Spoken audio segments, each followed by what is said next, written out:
इस बजट में कंटिन्यूटी का कॉन्फिडेंस है।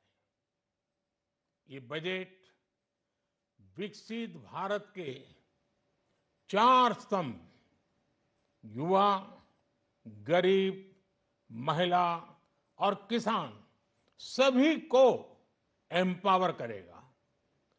निर्मला जी का ये बजट देश के भविष्य के निर्माण का बजट है। इस बजट में 2047 के विकसित भारत की नींव को मजबूत करने की गारंटी है। मैं निर्मला जी और उनकी टीम को बहुत बहुत बधाई देता हूं। साथियों, इस बजट में युवा भारत की युवा आकांक्षाओं का, भारत की यंग एस्पिरेशंस का प्रतिबिंब है। बजट में दो महत्वपूर्ण निर्णय लिए गए हैं। रिसर्च और इनोवेशन पर 1 लाख करोड़ रुपए का फंड बनाने की घोषणा की गई है। बजट में स्टार्टअप्स को मिलने वाली टैक्स छूट के विस्तार का भी ऐलान किया गया है।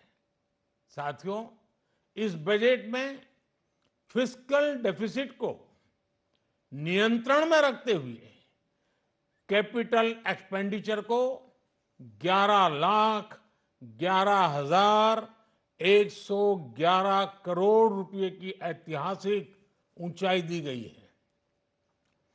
अर्थशास्त्रियों की भाषा में कहें तो एक प्रकार से स्वीट स्पॉट है। इससे भारत में 21वीं सदी के आधुनिक इंफ्रास्ट्रक्चर के निर्माण के साथ ही युवाओं के लिए अनगिनत रोजगार के नए अवसर तैयार होंगे।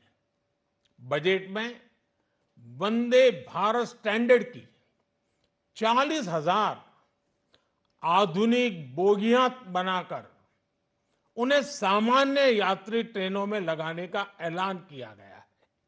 इससे देश के अलग अलग रेल रूट पर करोड़ों यात्रियों में आरामदायक यात्रा का अनुभव बढ़ेगा।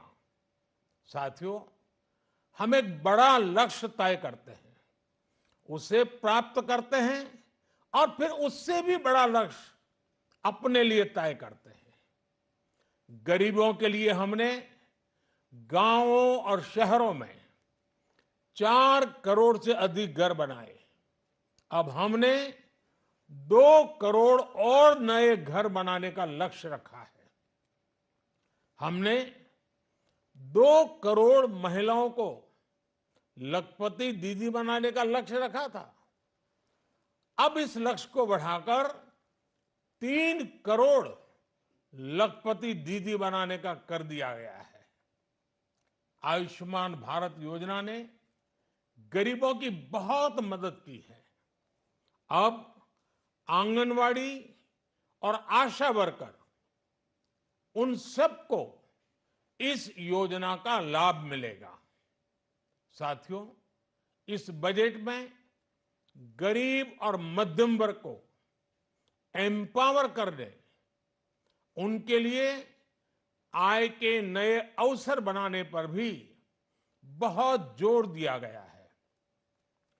रूफटॉप सोलर अभियान में 1 करोड़ परिवारों को सोलर रूफटॉप के माध्यम से मुफ्त बिजली प्राप्त होगी।